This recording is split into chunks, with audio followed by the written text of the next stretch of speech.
الحمدللہ وکفا وسلام علی عبادہ الذین اصطفیٰ اشہد ان لا الہ الا اللہ وحدہ لا شریک لہ واشہد ان محمدا عبدہ ورسولہ صلی اللہ علیہ وآلہ وسلم۔ اللہم صلی علی محمد وعلی آل محمد کما صلیت علی ابراہیم وعلی آل ابراہیم انک حمید مجید۔ اللہم بارک علی محمد وعلی آل محمد کما بارکت علی ابراہیم وعلی آل ابراہیم انک حمید مجید۔ اما بعد فاعوذ باللہ السمیع العلیم من الشیطان الرجیم من ہمزہ ونفخہ ونفثہ۔ بسم اللہ الرحمن الرحیم۔ وَلَوْلَا إِذْ دَخَلْتَ جَنَّتَكَ قُلْتَ مَا شَاءَ اللَّهُ لَا قُوَّةَ إِلَّا بِاللَّهِ إِن تَرَنِي أَنَا أَقَلَّ مِنْكَ مَالًا وَوَلَدًا۔ اور کیوں نہ ایسا ہوا کہ جب تو اپنے باغ میں یا اپنی جنت میں داخل ہوا تو تو ایسا کہتا ما شاء اللہ لا قوة الا باللہ، کہ جو اللہ نے چاہا وہ عطا کیا، لا قوت الا باللہ، کسی کے پاس کوئی طاقت نہیں سوائے اللہ کے۔ ان ترانی انا اقل منک مالا وولدا، اگر تو دیکھ ہی رہا ہے کہ میں مال اور اولاد کے اعتبار سے تم سے کم ہوں، تو پھر اس میں کوئی خاص بات کیا ہے، اس میں کوئی افسوس کی بات مجھے نہیں ہے، یعنی پھر کیا ہوا اگر تو دیکھ ہی رہا ہے تو، لیکن تجھے یہ کہنا چاہیے تھا۔ آیت نمبر 39 سورۃ الکہف، یہاں سے آج کے سبق کا آغاز اللہ کے فضل سے اور اس کی توفیق سے ہو رہا ہے۔ اور گزشتہ سبق میں ہم یہ بات جان چکے کہ یہاں اللہ کریم دو لوگوں کی مثال بیان فرما رہا ہے، ایک امیر آدمی ہے اور ایک غریب آدمی ہے۔ یہ دو لوگ کون تھے؟ بعض نے کہا ہے کہ یہ دونوں بھائی تھے، سگے بھائی تھے، اور ان کو وراثت میں حصہ ملا تھا، ذمہ دار تھے، زمین بھی تھی، اور اس وراثت میں جو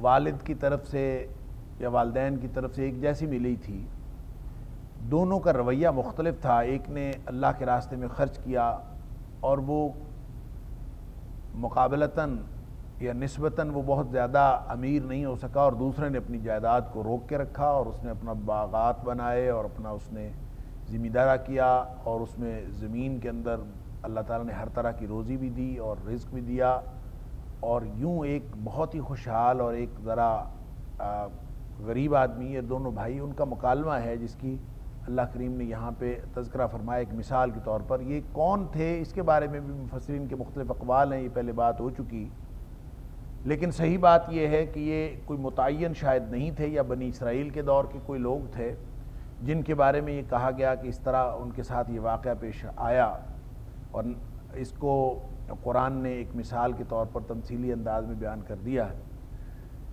حضرت ابن عباس رضی اللہ تعالیٰ عنہ فرماتے ہیں کہ ان کو والدین کی طرف سے وراثت ملی تھی 8,000 دینار کی، دونوں بھائیوں کو 4-4 ہزار ملے تھے، اور ایک نے جو ہے وہ آگے بھیجے، یعنی اللہ کے راستے میں خرچ کیے، اس نے اخروی اعتبار سے اس کو خرچ کیا، اور ایک نے دنیاوی خوشحالی کے لیے خرچ کیا۔ ان دونوں کی مثال اللہ کریم یہاں پہ دے رہا۔ یہ مثال یہاں پہ کیوں دی ہے؟ ایک تو دنیا کی بے ثباتی کی مثال ہے، اور خاص طور پر جو مال و دولت اس کی جو وقت ہے اور اس کی جو اہمیت ہے وہ بتائی گئی ہے کہ وہ آخرت کے اعتبار سے اس کی کوئی اہمیت نہیں۔ دنیا میں کوئی شخص جتنا مرضی امیر ہو، یہ کوئی نہ تو وجہ فضیلت ہے، اور نہ ہی یہ دنیا میں کسی اللہ کی رحمت کا کوئی نشان یا اس کی کوئی علامت ہے، کچھ بھی نہیں ہے۔ اس کا دنیا کے اعتبار سے ذاتی دنیاوی وقتی فائدے کے علاوہ آخرت کے اعتبار سے اسی وقت فائدہ ہوگا اگر آپ اس کو اللہ کے رضا کے لیے اور اللہ اور اس کے رسول صلی اللہ علیہ وسلم کے بتائے ہوئے طریقے کے مطابق استعمال کریں گے، پھر وہ آخرت میں فائدہ ہوگا۔ اور جس نے آخرت کے لیے نہیں استعمال کیا وہ دنیا میں جتنا مرضی خوشحال ہو، اس کی کوئی حیثیت نہیں۔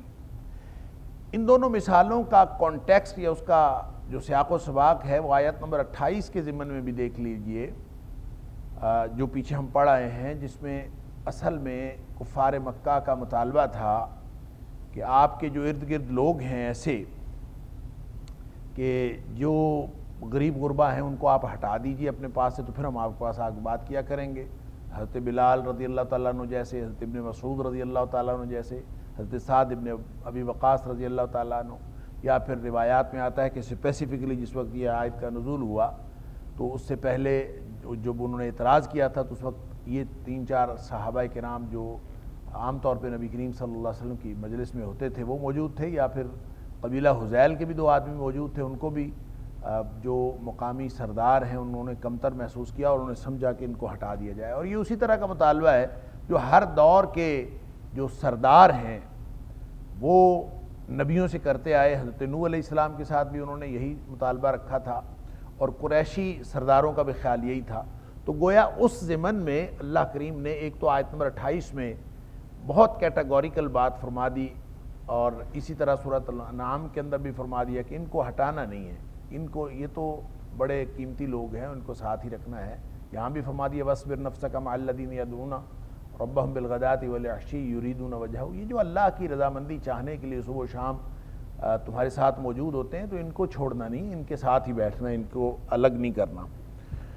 اور پھر ساتھ اسی آیت میں آیت نمبر 28 میں ان لوگوں کی جو غافل لوگ ہیں، چاہے وہ سردار ہوں جو مرضی ہوں، ان کی وَلَا تُطِعْ مَنْ أَغْفَلْنَا قَلْبَهُ عَنْ ذِكْرِنَا وَاتَّبَعَ هَوَاهُ، جو اپنی خواہش نفس کے پجاری ہیں، ان کی بات بالکل نہیں مانی، وَكَانَ أَمْرُهُ فُرُطًا، ان کے تو ساری زندگی کے معاملات خراب ہیں، تو ان کی بات آپ نے بالکل نہیں مانی۔ تو اسی تناظر میں یہ جو کمپیریزن ہے، یہ جو موازنہ ہے دو ذمہ دار بھائیوں کا یا دو امیر بھائیوں کا، جو بعد میں ایک شخص جو ہے اس کے پاس وسائل کم تھے نسبتاً ایک کے پاس بہت زیادہ ہو گئے، ان دونوں کا آپس کی گفتگو ہے کہ اللہ تعالیٰ اس کی ڈسکرپشن یہ دیتا ہے کہ روزی کے جتنے معلوم ذرائع تھے اس وقت زمین دارے کے اعتبار سے وہ سب تھے۔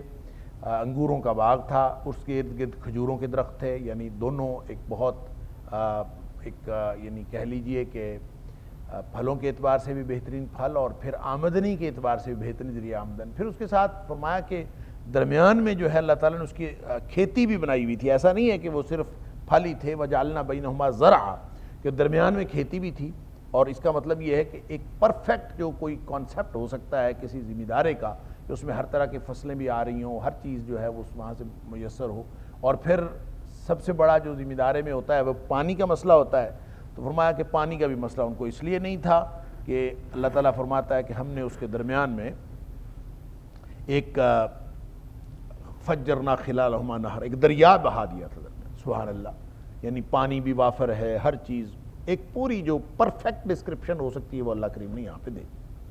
اب وہ شخص جو ہے اپنے باغ میں داخل ہو رہا ہے اور وہ کہتا ہے کہ دیکھو تو اپنے آپ کو اللہ والا کہتا ہے، اور تو مجھ سے کچھ بھی یعنی کوئی فوقیت تمہاری نہیں ہے، میرے پاس باغ میرے پاس ہے، ہر چیز میرے پاس ہے، اور میں نہیں سمجھتا کہ یہ میری نعمتیں ختم ہوں گی، اور اگر کبھی ختم ہوئیں بھی اور قیامت آئی بھی، وما اظن الساعۃ قائمہ، مجھے کوئی گمان نہیں ہے، کوئی یقین نہیں ہے کہ قیامت آئے گی، لیکن اگر آئی بھی وَلَئِن رُدِدتُّ إِلَىٰ رَبِّي لَأَجِدَنَّ خَيْرًا مِّنْهَا مُنْقَلَبًا، تو میں مجھے وہاں بھی جا کے موجیں ہی ہوں گی، اس سے بہتر ملے گا۔ اور یہ اکثر دنیا داروں کے ذہنوں میں یہی مغالطہ ہوتا ہے۔ قال له صاحبه وهو يحاوره أكفرت بالذي خلقك من تراب ثم من نطفة ثم سواك رجلا، تو وہ جو بھائی تھا اس کا ساتھی، اس نے اس کو گفتگو کرتے ہوئے محاورے میں، یعنی جب وہ آپس میں گفتگو ہو رہی تھی تو اس کا جواب دے رہا تھا، تو اس نے جواب میں کہا کہ تو نے تو کفر کیا اپنے اللہ کے ساتھ، اکفرت بالذی خلقک من تراب، تو نے کفر کیا۔ حالانکہ اب اندازہ کیجئے کہ وہ پیچھے کی کہہ رہا ہے کہ وَلَئِن رُدِدتُّ إِلَىٰ رَبِّي، میں اگر اپنے رب کی طرف واپس لوٹایا بھی گیا، تو اس کا مطلب ہے رب کو مانتا تو تھا، وہ رب کے وجود کو تو مانتا تھا، لیکن پھر بھی اس کا بھائی کیا کہہ رہا ہے اکفرت بالذی خلقک، تو نے کفر کیا ہے۔ تو اس کا مطلب ہے کہ رب کو صرف مان لینا جو ہے وہ ایمان نہیں ہے، رب کی ماننا بھی ایمان ہوتا ہے، پھر جا کے ایمان مکمل ہوتا ہے۔ کوئی شخص اگر رب کو اس کے وجود کا قائل ہو اور اللہ کے حکموں کو نہ مانے اور نبی جو حکم لے کے آتے ہیں ان کو نہ مانے تو وہ باوجود رب کو ماننے کے وہ کافر ہی ہوتا ہے، وہ اپنے اعمال سے کافر ہی ہوتا ہے۔ اس لیے اس نے کہا کہ کفرت بالذی خلقک من تراب، تو جو اللہ نے پیدا کیا مٹی سے پیدا کیا، پھر ایک سلسلہ تناسل چلایا، آدم علیہ السلام سے مٹی کو پیدا کر کے پھر نطفے سے پیدا کیا، پھر شاندار ایک آدمی بنا دیا۔ تجھے تو چاہیے تھا تو اللہ کا شکر کرتا، اور اس اللہ کا شکر کرنے کی بجائے تو نے کفر کیا ہے۔ اور پھر ساتھ کہا کہ تو جب داخل ہوا تھا اپنے باغ میں تو اتنی نعمتوں کو دیکھ کر، سب سرسبزی، شادابی، خوشحالی، پانی وافر، ہر طرح کی نعمتوں کو دیکھ کر تمہارے منہ سے یہ نکلنا چاہیے تھا ما شاء اللہ لا قوت الا باللہ، کہ جو اللہ نے چاہا وہی عطا کیا، لا قوت الا باللہ، کسی کے پاس کوئی قوت نہیں ہے سوائے اللہ کے، یعنی اللہ طاقت دے تو ہے، کسی اور کے پاس نہیں۔ نبی اکرم صلی اللہ علیہ وسلم کا فرمان ہے کہ جب بھی کسی نعمت کو دیکھو وہ کسی کے لیے اچھی لگے یا آپ کے اپنے لیے اچھی لگے تو اس وقت یہ فقرہ پڑھا کرو ما شاء اللہ لا قوت الا باللہ، سبحان اللہ۔ تو اس کے ساتھ ہی ملتا جلتا ایک اور فقرہ ہے لا حول ولا قوت الا باللہ، یعنی صرف یہ کہنا لا حول ولا قوت الا باللہ، کوئی طاقت نہیں ہے نہ نیکی چھوڑنے، نہ نیکی اختیار کرنے کی، نہ گناہ چھوڑنے کی، الا باللہ، سوائے اللہ، اللہ، یعنی کسی بھی طرح کا میرے پاس کسی چیز کا کوئی اختیار نہیں ہے، لا حول ولا قوت الا باللہ، ہر چیز کا اختیار جو ہے وہ اللہ کے پاس ہے۔ ماشاء اللہ، جو اللہ نے چاہا کیا، تو گویا اس کا مطلب یہ ہے کہ ماشاء اللہ لا قوت الا باللہ، جو قرآن نے یہاں پہ یہ فقرہ بتایا کہ یہ کہنا چاہیے نعمت کو دیکھ کر۔ تو بہت ساری روایات ہیں، نبی کریم صلی اللہ علیہ وسلم کی احادیث ہیں جس میں اس فقرے کو یعنی کسی کو بھی دیکھ کر ماشاء اللہ لا قوت الا باللہ پڑھنے کی تلقین کی گئی ہے، بلکہ آپ نے فرمایا کہ جو نہیں پڑھتا اس کو نظر بد لگ جاتی ہے، یہ پڑھنا چاہیے۔ اور پھر یہ بھی کہ اگر کوئی شخص پڑھ لے، ایک حدیث میں آتا ہے کہ کوئی شخص اگر ماشاء اللہ لا قوت الا باللہ کسی بھی نعمت کو دیکھ کر پڑھ لیتا ہے تو وہ نظر بد سے محفوظ ہو جاتا ہے۔ اور پھر حدیث میں یہ بھی آتا ہے کہ ایک شخص کو نظر بد لگ گئی اور وہ شخص نہا رہا تھا اور اس کا اچھا جسم جسہ دیکھ کر کسی نے کہا واہ جی کیا بات ہے، تعریف کی، ماشاءاللہ نہیں پڑھا، اور اس نے وہ شخص جو ہے بے ہوش ہو کر گر گیا۔ بعد میں نبی کریم صلی اللہ علیہ وسلم کے علم میں آیا تو آپ نے اس شخص کو جس نے اس کی تعریف کی تھی اور ماشاءاللہ نہیں پڑھا تھا، اس کو آپ نے سختی سے یہ کہا کہ تو نے کیوں نہ ماشاء اللہ لا قوت الا باللہ پڑھا، اللہ، کیونکہ یہ خالص توحید سکھانے والا جملہ ہے، سبحان اللہ، کہ ہر چیز اللہ کے ہاتھ میں ہے، نعمت ملی ہے اللہ کے ہاتھ میں ہے، جو جسم ملا ہے، جسہ ملا ہے، اللہ کے ہاتھ میں ہے، شکل خوبصورت ملی ہے، اللہ کے ہاتھ میں ہے، سب اللہ کا بنایا ہوا، لا قوت الا باللہ، ما شاء اللہ لا قوت الا باللہ، یہ گویا ایک توحید کا جملہ ہے، خالص توحید کا جملہ جو ہر وقت انسان کے ذہن میں رہنا چاہیے، اور جب بھی کوئی اچھائی دیکھے، مخلوق میں دیکھے، اپنی ذات میں دیکھے، ارد گرد دیکھے، اللہ کی عطا کردہ نعمتوں کی صورت میں دیکھے، کسی بھی اعتبار سے دیکھے تو زبان سے ماشاء اللہ لا قوت الا باللہ یا پھر الحمدللہ، کہ اللہ کا شکر ہے، سب تعریف اسی کے لیے ہے، یہ بھی خالص توحید ہے کہ اللہ کا شکر بھی کرنا ہے۔ حمد اس تعریف کو کہتے ہیں جو شکر والی تعریف ہوتی ہے، تو الحمدللہ ہر قسم کی تعریف صرف اللہ کے لیے ہے، وہ بھی خالص توحید ہے۔ تو یہ انسان جب کہتا رہے تو ایک تو توحید سے جڑا رہے گا، اور وہ عذاب جو اس نعمتوں کی وجہ سے آنے کا کوئی امکان ہوتا ہے، جیسا کہ قارون نے جب اس کو نعمتیں ملی تو اس کو سب نے سمجھایا کہ تم اللہ کا شکر کرو کہ تمہیں اللہ نے نعمتیں دی ہیں، اس نے کہا نہیں، انما اوتیتہ علی علم عندی، میں نے تو بھئی اپنے ہنر سے یہ کمائی ہے، یہ میری ہاتھوں کی کمائی ہے، میری خون پسینے کی کمائی ہے، میں نے اپنے علم کے زور پر، اپنے ہنر کے زور پر، اپنی دانش کے زور پر میں نے اس کو کمایا، اپنی عقل و دانش، اور میں نے اپنا علم اور اپنا ہنر آزمایا ہے، اس کے ذریعے سے میں اتنی کمانے میں کامیاب ہوا ہوں۔ اور اس نے یہ نہیں مانا، ماشاء اللہ نہیں کہا، اللہ کی طرف اپنی نعمت کو نہیں لوٹایا، اپنی ہر چیز جو ہے یہ توحید کا اعلان جو نہیں کرتا تو وہ لازماً شرک کرتا ہے، گویا وہ شرک اور کفر کا مرتکب ہوا کہ دولت میں نے کمائی ہے۔ تو ظاہر ہے کہ جب آدمی اپنی بات کرتا ہے تو خواہش نفس کا گویا پجاری ہوتا ہے اور اپنی ذات کی پوجا کر رہا ہوتا ہے، اللہ کی بندگی نہیں کر رہا ہوتا۔ اس لیے فرمایا کہ اس نے جب یہ بھی کہہ دیا اس کے دوست نے کہ اکفرت بالذی، تو نے کفر کیا ہے، اور پھر شرک کی بات بھی کر دی، اور پھر یہ کیوں نہیں کہا ماشاء اللہ لا قوت الا باللہ، کیوں نہیں کہا؟ یہ اس کو اعتراض کیا، اور نبی کریم صلی اللہ علیہ وسلم نے اس لیے تاکید بھی کیا کہ ماشاءاللہ کہنا چاہیے۔ تو جس طرح سے قارون نے جب یہ بات تسلیم نہیں کی اور اتنے خزانے اللہ تعالیٰ نے اس کو دیے تھے کہ ایک جماعت اس کی خزانوں کی چابیاں اٹھانے کے لیے ضروری ہوتی تھی، ایک آدمی اس کی چابیاں نہیں اٹھا سکتا تھا، تو جب اس نے اللہ کی نافرمانی کی اور ناشکری کی اور اس دولت کو اپنے ہنر کا نتیجہ قرار دیا، اللہ کی رضامندی اور اللہ کی عطا قرار نہیں دیا، تو نبی کریم صلی اللہ علیہ وسلم نے فرمایا اس کو زمین میں دھسا دیا گیا اس کے خزانوں سمیت، اور وہ قیامت تک زمین میں دھستا چلا جائے گا۔ اللہ اکبر! یہ اللہ کا عذاب دنیا میں اللہ تعالیٰ دکھاتا ہے۔ اب یہاں پہ کمپیریزن اس لیے کیا جا رہا ہے کہ قریشی سرداروں کو بتانا ہے کہ جو امیر آدمی ہونا کوئی حیثیت نہیں رکھتا، اور امیر اور غریب کا فرق نہیں ہے، فرق ایمان اور بے ایمانی کا ہے۔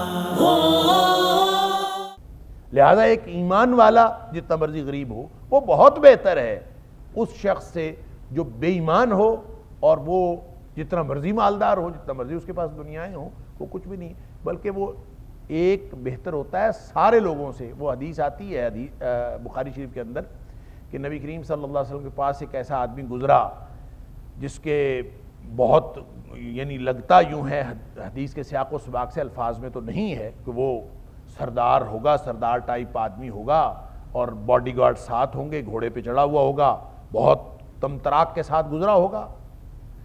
نبی کریم صلی اللہ علیہ وسلم نے اپنے پاس بیٹھے ہوئے شخص سے پوچھا یہ کون ہے؟ صرف آپ نے پوچھا ہے، اور حدیث کے الفاظ صرف اتنے ہیں کہ ایک آدمی گزرا تھا اور آپ نے پوچھا تھا گزرا کیسے تھا، یہ حدیث کے الفاظ میں نہیں ہے، یہ سمجھ آتی ہے کہ تمطراق کے ساتھ گزرا ہوگا۔ تو پاس بیٹھے صحابی نے نبی اکرم صلی اللہ علیہ وسلم کو اس کا تعارف کروایا، کہا کہ یہ جو ہے یہ تو فلاں بستی کا سردار ہے، اور یہ بڑا اس کی تو بات بڑی مانی جاتی ہے، ان قال لا یسمع، اگر یہ کوئی بات کرتا ہے دنیا ٹھہر کے اس کی بات سنتی ہے، بہت اہم بات ہوتی ہے اس کی، اور اگر کہیں سفارش کر دے ان یشفع، تو اس کی لازماً جو ہے وہ سفارش قبول کی جاتی ہے، اور اگر کہیں یہ نکاح کا پیغام بھیج دے ان ینکحا، تو لوگ اپنی بیٹیاں لے کے اس کے پیچھے پھرتے ہوتے ہیں کہ جناب ہمارے سے رشتہ لے لے۔ کیا مطلب؟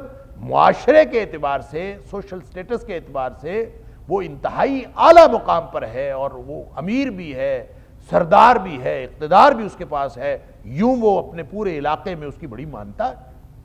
نبی اکرم صلی اللہ علیہ وسلم نے کچھ نہیں فرمایا، آپ خاموش رہے۔ تھوڑی دیر بعد ایک اور آدمی گزرا، اب یہ بھی اسی طرح حدیث کے الفاظ میں تو بات نہیں ہے، لیکن سیاق و سباق سے پتہ چلتا ہے کوئی غریب آدمی ہوگا، آرام آرام سے وہ گردن جھکائے آرام آرام سے سڑک کے ایک طرف چل رہا ہوگا، گلی کے ایک طرف، اور اس کی اپیرنس سے کوئی ایسی اس کے سماجی مقام و مرتبے کی کوئی حیثیت واضح نہیں ہوتی ہوگی۔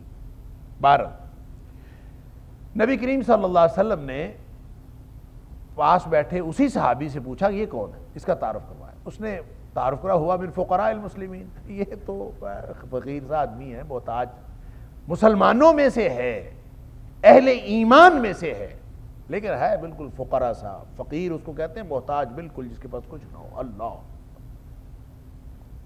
ساتھ فرمایا کہ صرف یہ نہیں ہے کہ اس کے پاس وسائل نہیں ہے، صحابی عرض کرتا ہے اللہ کے رسول صلی اللہ علیہ وسلم صرف وسائل کی بات نہیں ہے، بلکہ اس کے پاس کچھ بھی نہیں ہے، سماجی مقام و مرتبہ بھی کوئی نہیں۔ ان قال اللہ یسمع، اگر یہ کوئی بات کرتا ہے تو اس کی کوئی بات ہی نہیں سنتا۔ اللہ اکبر! اس کے گھر والے بھی کوئی نہیں گویا بات سنتے۔ اگر کہیں یہ سفارش کرتا ہے اللہ یشفع، کوئی اس کی سفارش قبول نہیں کرتا۔ اور اس کی سفارش ظاہر ہے نیوسنس ویلیو اگلے دیکھتے ہیں، سماجی مقام و مرتبہ دیکھتے ہیں، اقتدار دیکھتے ہیں، دولت دیکھتے ہیں، اس کے حساب سے اگلا سفارش مانتا ہے، وگرنہ سفارش کیوں مانے کوئی؟ لہذا یہ بات کرتا ہے، اس کی بات کوئی نہیں سنتا، سفارش کرتا ہے، کوئی سفارش نہیں مانتا، اور اگر کہیں یہ نکاح کا پیغام بھیج دے اللہ ینکحا، کوئی اس کو رشتہ دینا پسند نہیں کرتا۔ اللہ اکبر، اندازہ کیجئے کیا تفاوت ہے، کیا فرق ہے دونوں میں۔ اور نبی اکرم صلی اللہ علیہ وسلم نے یہ نہیں فرمایا کہ یہ شخص اس سے بہتر ہے، کیونکہ اس کے پاس ایمان تھا اور اس کے پاس ایمان نہیں تھا، اور وہ جتنا مرضی مال و دولت اور جتنا مرضی سماجی مقام و مرتبہ رکھتا ہے۔ اب نبی کریم صلی اللہ علیہ وسلم نے یہ نہیں فرمایا کہ یہ اس سے بہتر ہے۔ اگر یہ بات آپ ارشاد فرما دیتے تو شاید ہماری سمجھ میں پھر بھی نہ آتا کہ کتنا فرق ہے ایمان اور بے ایمانی کا۔ اللہ، جو اصل فرق ہے وہ یہ ہے۔ نبی اکرم صلی اللہ علیہ وسلم نے فرمایا ھذا خیر من ملء الارض ھذا۔ وہ جو پہلا شخص گزرا ہے، صاحب وسیلہ اور صاحب جائیداد اور خوشحال اور صاحب اقتدار اور سماجی مقام و مرتبے کا حامل، سوشل سٹیٹس، فرمایا ان جیسے لوگوں کی زمین بھری ہوئی ہو تو ان سب سے ایک آدمی یہ بہتر ہے جو یہ ابھی گزرا ہے۔ اللہ، مل الارض ھذا، ساری زمین بھری ہوئی ہو تو ان میں ساری دنیا سے ایک آدمی بہتر ہے۔ یہ ہے کمپیریزن۔ لہذا یہاں اللہ کریم نے سرداروں کو، قریشی سرداروں کو ان کی اوقات بتائی ہے کہ تم کہتے ہو ان قیمتی لوگوں کو میں ہٹا دوں، سوال ہی پیدا نہیں ہوتا، ان کو نہیں ہٹانا۔ تم اپنی اوقات پر، اپنے انجام کی فکر کرو کہ تمہارے ساتھ ہونے کیا والا ہے۔ تم صرف مال و دولت کی وجہ سے اور سماجی مقام و مرتبے کی وجہ سے سمجھتے ہو یہ چھوٹے لوگ ہیں اور ہم ان کو جو ہے وہ برداشت نہیں کرتے۔ لہٰذا اس کمپیریزن کو بتایا کہ ان کی گفتگو ہوئی، کہ مثال بتا دی، ان کی گفتگو ہوئی، ایک ایمان والا تھا، ایک بے ایمان تھا۔ اس نے کہا کہ تمہیں تو چاہیے تھا ماشاءاللہ لا قوت الا باللہ پڑھتا، اپنی سارے مال و دولت کو، ہر چیز کو اللہ کے ساتھ منسوب کرتا، اللہ کی مشیت کے ساتھ، اللہ نے عطا فرمایا ہے، اللہ کا شکر کرتا۔ ان ترانی انا اقل منک مالا وولدا، اگر تو یہ دیکھتا ہے کہ میں مال اور اولاد میں کم ہوں تم سے تو یہ کوئی خاص بات نہیں ہے۔ کیا ہوا پھر؟ اور اس میں مجھے کوئی پچھتاوا نہیں ہے، کوئی افسوس نہیں ہے کہ میرے پاس جو ہے وہ مال و دولت کم ہے۔ اصل فرق یہ ہے کہ مجھے میرا اللہ یاد ہے، تجھے اللہ یاد نہیں، یہ ہے فرق۔ اور میں اگر کم ہوں مال و دولت میں تو یہ تو کوئی حیثیت نہیں اس کی، تو مال و دولت میں زیادہ ہے، میں مال و دولت میں کم ہوں، یہ فرق نہیں۔ فرق یہ ہے کہ مجھے میرا اللہ یاد ہے، تمہیں اللہ یاد ہے۔ فَعَسَىٰ رَبِّي أَن يُؤْتِيَنِي خَيْرًا مِّن جَنَّتِكَ وَيُرْسِلَ عَلَيْهَا حُسْبَانًا مِّنَ السَّمَاءِ فَتُصْبِحَ صَعِيدًا زَلَقًا۔ اللہ، یہ جو فرق تو دیکھ رہا ہے کہ میں تجھ سے کم ہوں اور تو زیادہ ہے، یہ فرق تو کسی بھی وقت مٹ سکتا ہے، راتوں رات مٹ سکتا ہے، ختم ہو سکتا ہے۔ فَعَسَىٰ رَبِّي أَن يُؤْتِيَنِي خَيْرًا مِّن جَنَّتِكَ، ہو سکتا ہے کہ اللہ مجھے تیرے باغ سے اور تیری اس جنت سے کہیں زیادہ عطا فرما دے۔ یہ تو اللہ تعالیٰ کی قُلِ اللہم مالک الملک تؤتی الملک من تشاء تنزع الملک ممن تشاء وتعز من تشاء وتذل من تشاء بیدک الخیر انک علی کل شیء قدیر۔ سبحان اللہ، اے اللہ تو ہے بادشاہتوں کا مالک، جس کو چاہتا ہے تو عطا کرتا ہے اختیار، ملک، اقتدار اور مال و دولت، اور جس سے چاہتا ہے تو چھین لیتا ہے، جس کو چاہتا ہے عزت دیتا ہے، جس کو چاہتا ہے ذلت عطا کرتا ہے۔ بیدک الخیر، ساری کی ساری بھلائی تو تیرے ہاتھ میں۔ انک علی کل شیء قدیر، تو ہر چیز پر قدرت رکھنے والا۔ خالص توحید، سبحان اللہ۔ تو یہی اس نے سمجھائی، ما شاء اللہ لا قوت الا باللہ۔ یہ کیوں نہیں کہا کہ ما شاء اللہ لا قوت الا باللہ، کہ اللہ کے ہاتھ میں ہے سب کچھ، اللہ نے ہی دیا جو کچھ عطا کیا، لا قوت الا باللہ، اس کے علاوہ کوئی طاقت نہیں ہے۔ یہ ایک فقرہ اتنا قیمتی ہے، لا حول ولا قوت الا باللہ کہہ دینا۔ نبی اکرم صلی اللہ علیہ وسلم نے فرمایا، ایک تو یہ ہے نا کہ کسی اچھی چیز کو دیکھ کر ماشاء اللہ لا قوت الا باللہ کہنا، اور اس کے بارے میں نے عرض کیا کہ متعدد احادیث ہیں۔ ایک ہے صرف لا حول ولا قوت الا باللہ۔ ایک شخص آیا، اس نے آگے نبی کریم صلی اللہ علیہ وسلم سے عرض کی، اللہ کے رسول صلی اللہ علیہ وسلم، مجھے وسوسے آتے ہیں۔ اب یہ وسوسے کیا چیز ہوتے ہیں؟ یہ ہم تو اس کو سمجھتے ہیں صرف جو شیطانی وسوسہ آتا ہے، خاص طرح کی کیفیت، جس کو آپ کہہ دیتے ہیں کہ سایہ ہے یا کوئی جو ہے وہ اس طرح کی کوئی چیز ہے، غیبی چیز جو ہے وہ اس کو تنگ کرتی ہے تو سمجھتے ہیں تب وسوسے آتے ہیں۔ ایسا نہیں ہے۔ یہ جن کو ہم دور جدید میں نفسیاتی بیماریاں کہتے ہیں، یہ بھی تو وسوسے ہیں۔ یہ بھی تو برے خیالات اور الٹے سیدھے خیالات، سارا انسان کا جو پورا سوچوں کا سسٹم ہے وہ ڈسٹرب ہوتا ہے، تو نفسیاتی مسائل یہ بھی وسوسے ہیں۔ گویا کہ نبی اکرم صلی اللہ علیہ وسلم سے اس نے اپنے نفسیاتی مسئلہ ڈسکس کیا تھا. ہر طرح کے وسوسے، یا یوں کہہ لیجئے کہ ہر طرح کے نفسیاتی مسائل جو ہیں وہ وسوسے کے اندر آ جاتے ہیں، چاہے وہ شیطان کی طرف سے ہوں، چاہے وہ دماغ کی کسی خرابی کی وجہ سے ہوں، چاہے وہ برین کے کوئی کیمیکلز کی ڈسٹربنس کی وجہ سے ہوں، جس بھی وجہ سے ہوں آپ کو پرابلم ہے. اللہ کے رسول صلی اللہ علیہ وسلم مجھے وسوسے آتے ہیں، آپ نے فرمایا تو ایسا کر، لا حول ولا قوت الا باللہ پڑھا کر. سبحان اللہ. بعض روایتوں میں آتا ہے 100 دفعہ پڑھا کر، لا حول ولا قوت الا باللہ پڑھا کر. کیا ہوگا؟ فرمایا تیرے وسوسے بھی دور ہو جائیں گے، اور اس کے علاوہ اللہ تعالیٰ تیرے 100 مسئلے حل کر دے گا. اللہ اکبر. یعنی وسوسے جو نفسیاتی مسائل ہیں وہ تو حل ہوں گے ہی ہوں گے، علاوہ ازیں بھی 100 مسائل حل ہو جائیں گے. اصل بات یہ ہے کہ یہ اتنا سا فقرہ، کیونکہ یہ توحید کا فقرہ ہے، خالص توحید کا فقرہ ہے. لا حول ولا قوت الا باللہ. کسی کے پاس کوئی طاقت نہیں ہے نیکی کرنے کی، اور کسی کے پاس کوئی طاقت نہیں ہے برائی چھوڑنے کی سوائے اللہ کے. کسی کے پاس امیر بننے کی طاقت نہیں ہے، کسی کے پاس غریبی سے بچنے کی طاقت نہیں ہے سوائے اللہ کے. آپ اس کو جہاں مرضی فٹ کرتے جائیں، اصل میں انسان کی بے بسی اور عاجزی کا اظہار ہے. جب یہ ہو جائے، سبحان اللہ، ہو جائے، تو پھر اس سے کیا نتیجہ نکلتا ہے؟ نبی اکرم صلی اللہ علیہ وسلم نے فرمایا یہ لا حول ولا قوت الا باللہ جنت کے خزانوں میں سے ایک خزانہ ہے. سبحان اللہ. جس کو جنت کے خزانے مل جائیں اس کو اور کیا چاہیے. ایک بات شاید میں نے پہلے بھی کبھی ذکر کی ہو، والد صاحب رحمۃ اللہ علیہ وہ فرمایا کرتے تھے، اللہ تعالیٰ ان کی مغفرت فرمائے، کہ میں جوانی میں بہت ذکر کرتا تھا اللہ کا، اور مختلف قسم کے اذکار میرے صبح و شام نہیں بلکہ 24 گھنٹے کے معمولات میں اذکار شامل تھے. تو میری نظر سے یہ حدیث گزری کہ لا حول ولا قوت الا باللہ جنت کے خزانوں میں سے خزانہ ہے. سبحان اللہ. تو وہ فرماتے ہیں میں نے باقی سارے اذکار کم کر دیے اور لا حول ولا قوت الا باللہ کو زیادہ کر دیا، اور بس کثرت کے ساتھ میں اسی کو پڑھتا رہا. کیوں؟ میرے ذہن میں یہ بات آئی جس کو جنت کا خزانہ مل جائے اس کو اور کیا چاہیے. تو میں جنت کے خزانے کو ہر وقت لے کے اسی کو پڑھتا رہتا تھا، اس کو سوچتا رہتا تھا، اور ہر وقت میرا دھیان اللہ کی طرف اور اللہ کی قدرتوں کی طرف، اللہ کی توحید کی طرف رہتا تھا. سوچ سمجھ کے میں اپنی بے بسی کا اظہار کرتا تھا، لا حول ولا قوت الا باللہ، اور سارے ضروری اذکار کر کے جتنا وقت بچتا تھا میں صرف لا حول ولا قوت الا باللہ پڑھتا.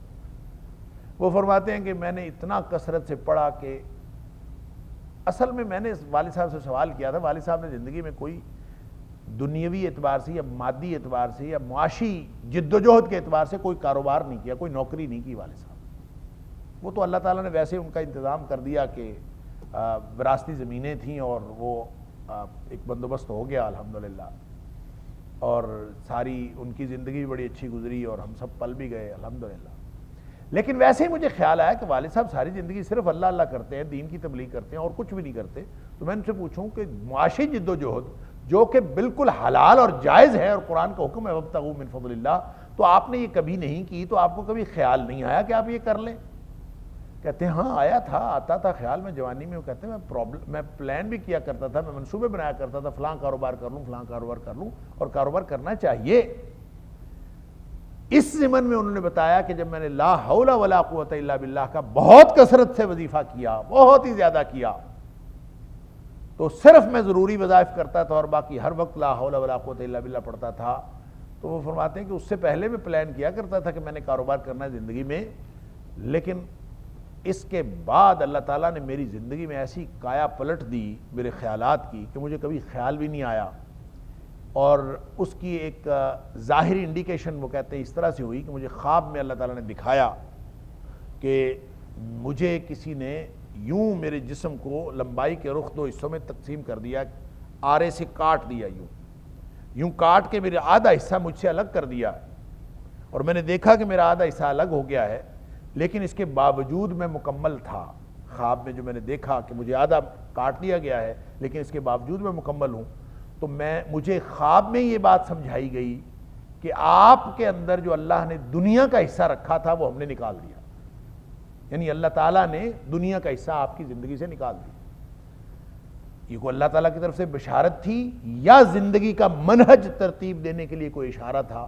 بہرحال والد صاحب رحمۃ اللہ علیہ فرماتے ہیں کہ اس کے بعد کبھی زندگی مجھے کاروبار کرنے کا بھی خیال نہیں آیا، اور مجھے ہر وقت یہی رہا کہ مجھے صرف اور صرف آخرت کے لیے کام کرنا چاہیے، زندگی گزارنی چاہیے۔ اللہ تعالیٰ نے زندگی اپنی بندگی کے لیے دی ہے، دنیا کمانے کے لیے نہیں دی، تو اس پر جو ہے وہ ان کے زندگی کا بالکل اور منہج طے ہوگا۔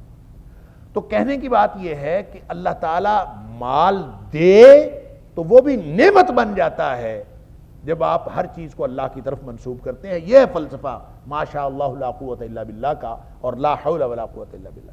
آپ مفلس ہوں یا آپ بہت خوشحال ہوں، اگر تصور یہ ہو کہ یہ دنیا امتحان کے لیے ہے، تو جو غریب آدمی ہے وہ بھی امتحان دے رہا ہے، جو امیر آدمی ہے وہ بھی امتحان دے رہا ہے، تو ہیں تو ایک جیسے نا دونوں، بلکہ امیر آدمی زیادہ بڑے امتحان میں پھنسا ہے، غریب آدمی کا امتحان چھوٹا ہے، اس کو تھوڑی چیزوں کا حساب دینا پڑے گا۔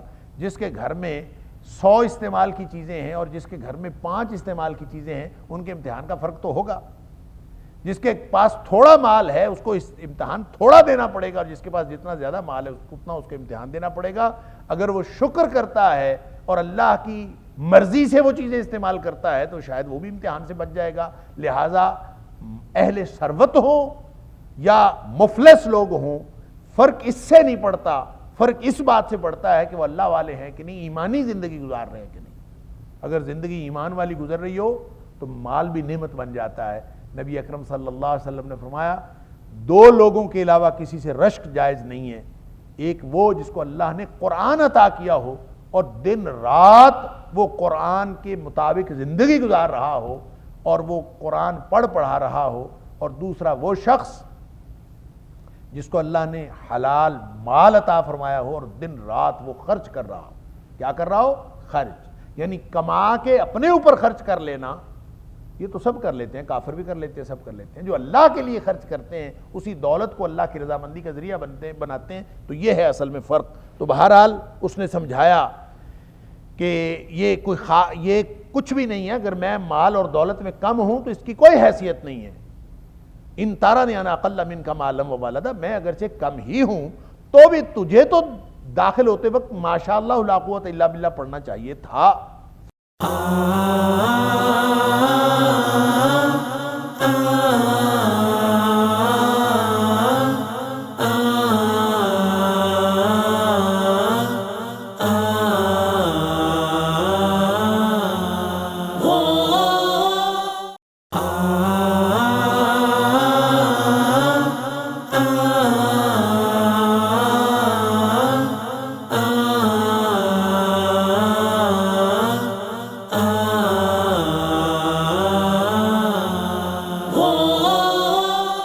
فَعَسَىٰ رَبِّي أَن يُؤْتِيَنِي خَيْرًا مِّن جَنَّتِكَ، ہو سکتا ہے میرا اللہ مجھے تیرے باغ سے زیادہ دے دے، ان قریب ہی قایا پلٹ ہو جائے۔ وَيُرْسِلَ عَلَيْهَا حُسْبَانًا مِّنَ السَّمَاءِ، اور جو تیرا باغ ہے اور جو تیری جنت ہے اس کے اوپر کوئی اللہ آسمان سے کوئی آفت نازل کر دے، کوئی عذاب نازل کر دے، فَتُصْبِحَ صَعِيدًا زَلَقًا، اور یہ سارا کا سارا تیرا باغ، یہ جنتیں، یہ تعمیرات، یہ زراعت، یہ درخت، یہ انگور، یہ سب کچھ یہ ملیا میٹ ہو جائے، سعیدن زلقا، بالکل چٹیل اور پھسلنا میدان بن جائے۔ اللہ، زلقا کا مطلب جو اس قدر سٹریٹ اور ایسی سیدھی سرفیس ہو کہ وہ اس کے اوپر آدمی پھسلتا پھرے، یعنی ہر چیز ختم ہو جائے۔ یہ ہو سکتا ہے، یعنی راتوں رات یہ عذاب آ جائے۔ حسبان اصل میں حساب سے ہے، ہا سین با اس کا مادہ ہے، تو حساب کا مطلب ہوتا ہے حساب۔ حسبان اس عذاب کو کہتے ہیں جو اس کسی حساب کی وجہ سے ہو، یعنی ہر عذاب نہیں۔ ویسے تو عذاب بعض اوقات بغیر کسی اعمال کے، بغیر کسی اعمال کی خرابی کے بھی اللہ تعالیٰ عذاب بھیج دیتا ہے۔ بعض اوقات قوموں کے اوپر عذاب آتے ہیں، بخاری شریف کے اندر آتا ہے کہ جب اللہ تعالیٰ اذا انزل اللہ تعالی عذابا بقوم، اللہ تعالیٰ جب کسی قوم پر عذاب نازل کرتا ہے، اصاب العذاب من کان فیہم، تو پھر اس معاشرے میں سارے معاشرے پر عذاب آ جاتا ہے۔ پھر اللہ تعالیٰ یہ نہیں دیکھتا کہ کون نیک ہے، کون بد ہے، کون بچہ ہے، کون قصوروار ہے، کون بوڑھا ہے، کوئی نہیں دیکھتا۔ قصوروار ہو یا بے قصور ہو، بچہ ہو یا بوڑھا ہو، عورت ہو یا مرد ہو، نیک ہو یا بد ہو، سب پر عذاب آ جاتا ہے۔ تو ایسا بھی عذاب ہو سکتا ہے۔ ثم بعثوا علی اعمالہم، فرمایا کہ لیکن پھر وہ جو عذاب اگر سب کو لپیٹ میں لے بھی لے تو جب وہ قیامت والے دن دوبارہ اٹھائے جائیں گے تو ہر شخص اپنے اعمال کے مطابق اٹھایا جائے گا. جو نیک تھا وہ نیکی میں، جو معصوم تھا معصومیت میں، جو بد تھا وہ اپنے ظلم میں، ظالم، ہر ایک کو اس کا بدلہ دیا جائے گا. لہٰذا دنیا میں عذاب جو ہے بعض اوقات آ جاتا ہے، اور لوگ جو بے ایمان لوگ ہیں وہ اللہ والوں کو مذاق کرتے ہیں. وہ کہتے ہیں دیکھیں جی وہ بھی پکڑا گیا، اللہ کی لاٹھی بے آواز ہے، اور وہ بھی پکڑا گیا، وہ بھی پکڑا گیا. دنیا میں تو نہیں سمجھ آتی. عذاب کئی قسم کے ہوتے ہیں. ایک ہوتا ہے حسبان. حسبان وہ ہوتا ہے جو کسی کے کرتوتوں کی وجہ سے، کسی سے حساب کتاب کی وجہ سے ہو، اور کیونکہ اس کے کرتوت سارے اس کو بتا دیے گئے ہیں اور اس کے بھائی نے مینشن کر دیا کہ تم نے تو ساری اپنی زندگی جو ہے وہ یا اپنی خواہش یا اپنے ہنر یا اپنی ذات اور اس کی طرف منسوب کر دی، اللہ کی طرف تو نے کوئی چیز منسوب نہیں کی، تو نے کسی توحید کے تقاضے کو ملحوظ نہیں رکھا. لہٰذا تیرے جو کفر اور شرک کے تقاضے پورے ہوئے ہیں، یہ تیرے کرتوتوں کا حال یہ ہے کہ تیرے اوپر اللہ کا عذاب آ سکتا ہے. وہ ہے حسبان. وَيُرْسِلَ عَلَيْهَا حُسْبَانًا مِّنَ السَّمَاءِ. آسمان سے کوئی ایسا عذاب نازل ہو، کوئی ایسی آفت نازل ہو جو تیرے اس کرتوتوں کی وجہ سے ہے، فَتُصْبِحَ صَعِيدًا زَلَقًا. اور پھر ہو سکتا ہے کہ یہ سارا کا سارا ملیا میٹ کر دے اور یہ ختم کر دے اللہ تعالیٰ اس کو. اللہ اکبر. او یصبح ماؤها غورا. یا پھر یہ ساری کھیتی جو ہے، ساری جو زراعت ہے یا درخت ہیں، ان کا کام، ان کی تو سارا اس کا انحصار تو ہوتا ہے پانی پر. جیسے اللہ تعالیٰ نے فرمایا وَجَعَلْنَا مِنَ الْمَاءِ كُلَّ شَيْءٍ حَيٍّ. ہر چیز کو زندگی تو پانی سے ملتی ہے. پانی ختم ہو جائے تو نہ انسان زندہ رہ سکتے ہیں، نہ نباتات زندہ رہ سکتے ہیں. پانی ختم ہو جائے گا تو سب کچھ ختم ہو جائے گا، جاندار بھی نہیں زندہ رہ سکتے. پانی سے اللہ تعالیٰ نے ہر چیز کی زندگی کا اہتمام کیا ہے. تو وہ باغ میں بھی چونکہ فَفَجَّرْنَا خِلَالَهُمَا نَهَرًا، ان دونوں باغوں کے درمیان میں سے چونکہ اللہ تعالیٰ نے ایک بنا دی تھی نہر، ایک دریا بہا دیا تھا جس سے پانی کا بھی کوئی مسئلہ نہیں تھا، بالکل پاس پانی تھا، ہر چیز تھی، اسی کے اوپر اس کا انحصار ہوتا ہے.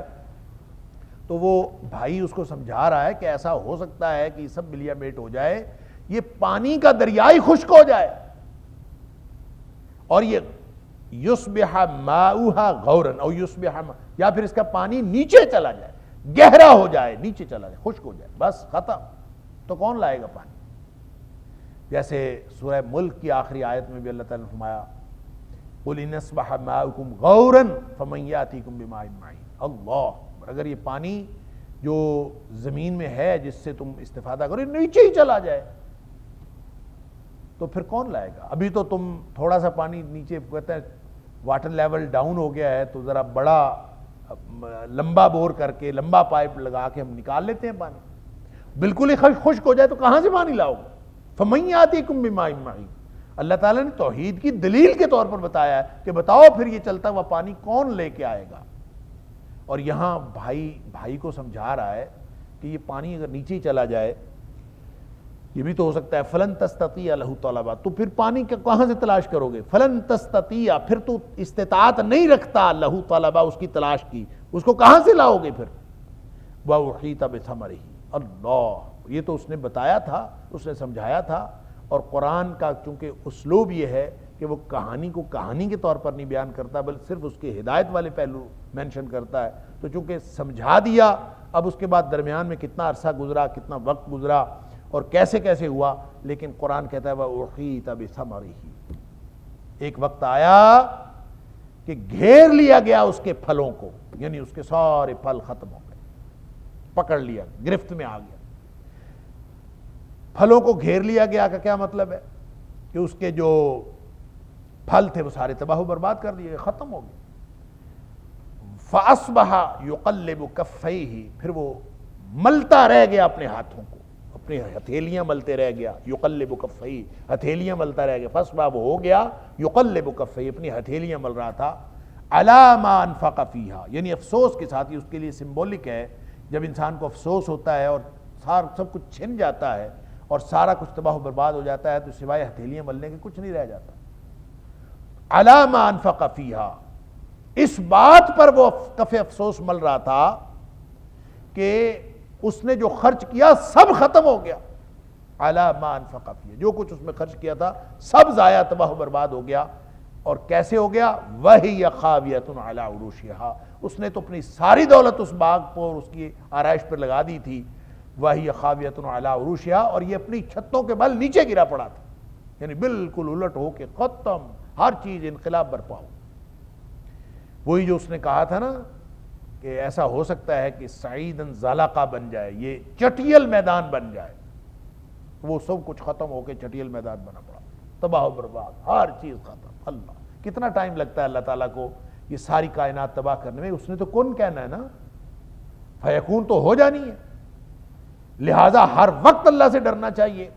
اور وہ جو سورہ ملک کی بات میں ابھی کر رہا تھا، اس میں بھی اور مختلف جگہوں پہ اللہ تعالیٰ نے فرمایا کہ یہ جو زمین پھٹ نہیں رہی نا، یہ اللہ کا کرم ہے کہ نہیں پھٹ رہی۔ اللہ چاہے تو زمین پھٹ جائے، ہم اس کے اندر دھس جائیں، اللہ چاہے تو کسی بھی وقت اوپر سے چھت گر جائے، یہ نہیں گر رہی، اللہ کا کرم ہے۔ اللہ چاہے تو آسمان سے عذاب نازل ہو جائے، نہیں عذاب نازل ہو رہا تو اللہ کا کرم ہے۔ اور وہ جو اللہ تعالیٰ نے سوال اٹھایا وہاں، اَأَمِنْتُم مَّن فِي السَّمَاءِ أَن يَخْسِفَ بِكُمُ الْأَرْضَ، تمہیں کس چیز نے بے خوف کیا؟ کیا تم اس بات سے بے خوف ہو گئے ہو کہ یہ زمین پھٹ جائے اور تمہیں زمین میں دھسا دیا جائے؟ اللہ اکبر، ہوتا نہیں ہے ایسے، زلزلے آتے نہیں ہیں، اور زلزلوں سے ایک دم زمین پھٹ نہیں جاتی، گاڑیوں کی گاڑیاں نیچے گر جاتی ہیں، مکان کے مکان۔ اور یہ 2005 میں جو زلزلہ آیا، پورے کی پوری بستیاں جو ہیں وہ نیچے دھس گئیں، یہ ہماری آنکھوں سے نہیں دیکھا ہم نے لوگوں نے۔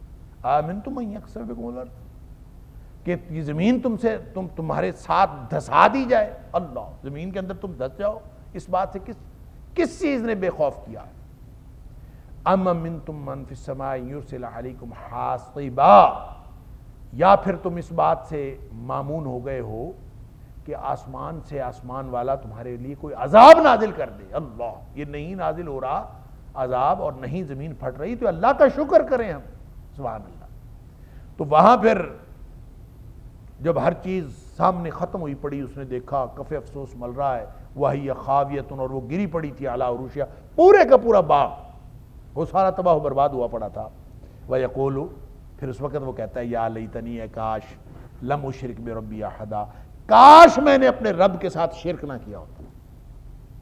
پھر تو سب کو پتہ چلتا ہے نا، جب ایسا موقع آتا ہے تو پھر سمجھ آتی ہے کہ میں شرک نہ کرتا، میں یہ نہ کرتا۔ وَلَمْ تَكُنْ لَهُ فِئَةٌ يَنْصُرُونَهُ، کوئی ایسا گروہ نہ ہوا، کوئی ایسی جماعت نہ ہوئی، کوئی ایسا جتھا نہ ہوا، ینصرونہو، جو اس کی مدد کرتا۔ اللہ، کوئی مدد کو نہیں آیا۔ بہت وہ مالدار تھا، بہت اس کے خدام ہوں گے، بہت لمبا چوڑا اس کا سلسلہ ہوگا، دوستیاں اس کی بہت زیادہ ہوں گی، خاندان اس کا بہت لمبا چوڑا ہوگا، کوئی مدد کے لیے نہیں آیا۔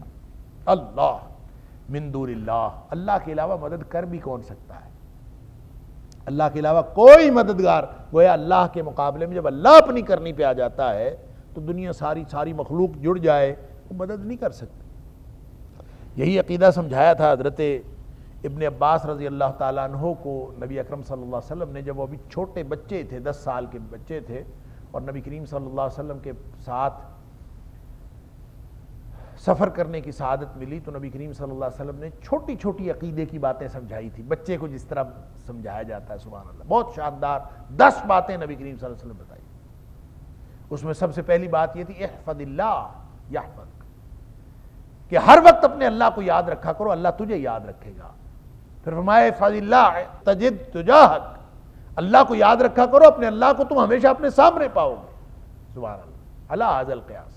اس میں پھر ایک بات آپ صلی اللہ علیہ وسلم نے یہ فرمائی تھی حضرت ابن عباس کو کہ سنو، اگر دنیا کی سارے لوگ اکٹھے ہو جائیں علی ان ینفعوک، کہ تیرا فائدہ کرنا چاہیں، ساری دنیا اکٹھی ہو جائے اور تیرا فائدہ کرنا چاہیں، تو وہ ککھ بھی فائدہ نہیں کر سکتے اگر اللہ نہ چاہے۔ اور ساری دنیا تجھے نقصان پہنچانے کے لیے اکٹھی ہو جائے تو تیرا ککھ بھی نقصان نہیں کر سکتے جب تک اللہ نہ چاہے۔ تو اس کا مطلب ہے کہ دنیا ساری بھی ساتھ ہو تو اس کا کوئی فائدہ نہیں ہے، اور دنیا ساری بھی خلاف ہو تو اس کا کوئی نقصان نہیں ہے، بشرطے کہ اللہ ساتھ ہو۔ اللہ کا ساتھ ہو تو پھر دنیا کوئی فائدہ نقصان. لہذا فرمایا وَلَمْ تَكُنْ لَهُ فِئَةٌ يَنْصُرُونَهُ مِنْ دُونِ اللَّهِ, اللہ کے مقابلے میں یا اللہ کے علاوہ کوئی جتھا ایسا نہ ہوا, کوئی جماعت, کوئی کچھ نہیں ہے, کوئی گروپ, کوئی گروہ, کوئی ایسا نہیں ہوا جو اس کی مدد کرتا. وَمَا كَانَ مُنتَصِرًا, اور اس کے اپنے پاس بھی کوئی ایسی بچاؤ کی کوئی صورت نہیں تھی. وَمَا كَانَ مُنتَصِرًا, بدلہ لینے والا بھی نہیں تھا. اب وہ کس سے بدلہ لے, کس کے ساتھ بات کرے؟ دنیا میں کوئی نقصان کر دیتا ہے بندہ, اس سے بچاؤ کرتا ہے, اس سے بدلہ لیتا ہے. انتصار کا معنی بدلہ بھی ہوتا ہے, بچاؤ بھی ہوتا ہے. وَمَا كَانَ مُنتَصِرًا, اور وہ نہ ہوا بدلہ لینے والا. اللہ سے کون بدلہ لے بھائی؟ اللہ کو کون کہے بھی اس طرح نہیں تو اس طرح کر. اللہ هُنَالِكَ الْوَلَایَةُ لِلَّهِ الْحَقِّ, سبحان اللہ. وہاں پھر یہ بات پتہ چلی کہ ہر قسم کی ولایت تو اللہ کے پاس, ہر قسم کا اختیار اللہ کے پاس, حکومت اللہ کے پاس, مدد اللہ کے پاس, نصرت اللہ کے پاس, دوستیاں اللہ کے پاس. ولایہ, یہ ایک تو اس کی قرات ہے واو کی زبر کے ساتھ ولایہ, تو یہ موالات سے ہے, جس کا مطلب ہوتا ہے دوستی, محبت, نصرت, مدد. تو وہاں پتہ چلا, یعنی یہ جب بھی اس طرح کا واقعہ ہوتا ہے تو وہیں پتہ چل جاتا ہے. ہنالک, وہاں یہ بات واضح ہوئی اس پورے واقعے سے, کیا؟ الولایۃ للہ الحق, جو ولایت ہے وہ صرف اللہ کے لیے ہے, اور وہی حق ہے کہ اللہ کے پاس ہے ہر چیز. دوسرا اس کی قرات ہے واو کی زیر کے ساتھ, واو کی زیر ولایت. ولایت ہو تو اس کا مطلب ہے والی ہونا, حکمران ہونا, حکم اور اختیار, اتھارٹی. تو اتھارٹی بھی اللہ کی ہے, نصرت بھی اللہ کے علاوہ کسی کی نہیں ہے, موالات بھی اللہ کے علاوہ کسی کی, دوستی بھی کسی کی نہیں ہے. تو یہ اس وقت پتہ چلتا ہے ایسے موقعوں پر جب سب کچھ تباہ و برباد ہو جاتا ہے, تو جتنا مرضی کوئی سرکش ہو, جتنا مرضی کوئی جابر ہو, جتنا مرضی کوئی ظالم ہو, اور اپنے دماغ کے اعتبار سے وہ جتنا مرضی نخوت اور تکبر کے اندر مبتلا ہو, ایسے موقع پر سب کو پتہ چل جاتا ہے کہ اب اختیار صرف اللہ کے لیے ہے, اور وہی آپ کا. اللہ اکبر. ہوا خیر ثوابا و خیر عقبا, وہی بہتر ہے بدلہ دینے کے اعتبار سے, وہی بہتر ہے انجام کے اعتبار سے. سبحان اللہ. فرعون کو بھی پتہ چل گیا تھا نا, جب فرعون جیسا متکبر, فرعون جیسا نخوت والا, اس جیسا ظالم تو کوئی دنیا میں گزرا نہیں. اور اس نے موسیٰ علیہ السلام اور ان کی قوم کے ساتھ کون سا ظلم تھا جو روا نہیں رکھا, اور وہ تو اپنے آپ کو انا ربکم الاعلی کہتا تھا. اس جیسا شخص بھی جب وہ اس کو ڈبکی لگی ہے تو اس نے فوراً کہہ دیا تھا, جس پر بنو اسرائیل ایمان لائے ہیں میں بھی ایمان لے آیا ہوں, اس کے علاوہ کوئی الہ نہیں. تو اس وقت تو اس کو بھی پتہ چل گیا تھا.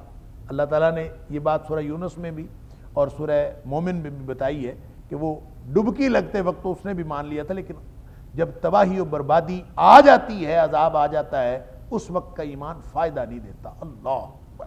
ہنالک الولایۃ للہ الحق. جب بھی کبھی تاریخ میں ایسا واقعہ ہوا ہے تو اس واقعے سے یہی سبق نکلا ہے کہ الولایۃ للہ الحق, کہ اصل جو دوستی, اصل نصرت, اصل مدد وہ صرف اللہ کی ہے, اصل اختیار اللہ کا ہے اور کچھ نہیں. ہوا خیر ثوابا, وہی بہتر ہے بدلہ دینے کے اعتبار سے, وخیر عقبا, اور انجام کے اعتبار سے. لہذا کسی نے اپنا انجام اچھا کرنا ہے اور اچھا بدلہ لینا ہے اللہ سے, تو اس کو اللہ سے جڑ جانا چاہیے, اللہ کی توحید کے ساتھ جڑ جانا چاہیے. یہ ہے سبق پورا اس واقعے کا.